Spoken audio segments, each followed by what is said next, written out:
Rhode Island Democratic Senator Jack Reed is the top Democrat on the Armed Services Committee and joins me now. Your immediate reaction, sir?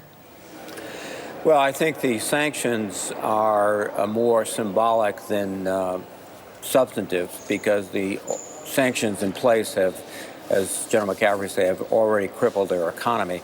In fact, it has driven them now to be much more provocative. I think the president made a mistake leaving the JCPOA. The Iranians were complying with the agreement.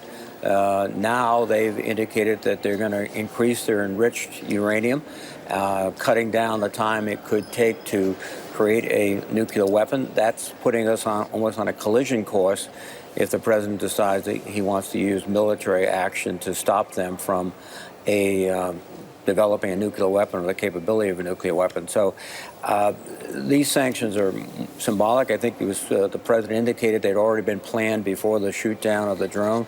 This is just this pressure campaign that is creating not negotiations, but it's creating a much more hostile environment in the region and also more resistance by the Iranians. And we have to get off this escalatory situation.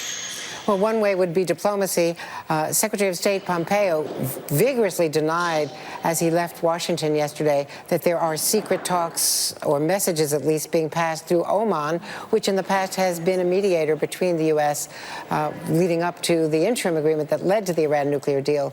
What did you hear from the president? You were in with him last week with the other bipartisan leaders. What did you hear from him about diplomacy?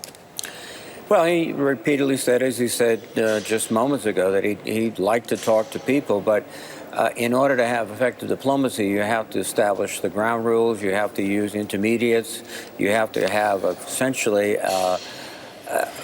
a process, and the president doesn't have a process. It's all sort of willy-nilly.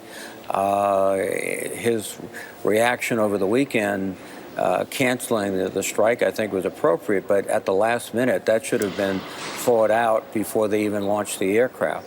But this sort of ad hoc, the last person to speak to him carries the day, is not reassuring to anyone, particularly the American people. And again, with this pressure campaign, this lack of negotiations, and the reaction by the Iranians, not submission, but in some cases defiance, particularly along the nuclear axis, could lead us to a situation where the president feels he has to take a military action. That would be that would once again engage us in a major conflict in an area of the world which is very sensitive. And Senator, we know from the meeting that there was a strong argument made by Democrats, at least, that the president needs to come back to the Hill for authority. They can't keep relying on the post-9/11 authority that enabled them to go into Afghanistan. Did you get any traction at all on that argument, especially since the last person who seems to talk to the president is often a Fox News anchor person rather than the chairman of the Joint Chiefs?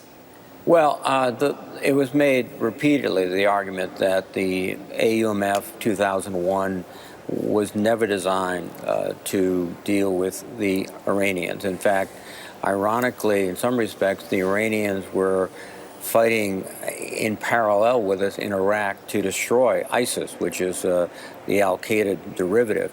So you have a country that has no real significant connection between al-Qaeda, and to use the 2001 AUMF as a justification is, I think, preposterous. So, yes, the president would have to come back. You can criticize President Bush on a lot of things, but he, in fact, came to the Congress when he wanted authority to go in and disrupt the Iraqi nuclear program. I opposed that because I thought it was a mistake and would lead to some of the complications we're seeing today. But nevertheless, he did seek congressional authority, and I think that rule should be followed. Senator Jack Reed from the Hill, from the Armed Services Committee, thank you very much, sir. Thanks, Andrea. We're about to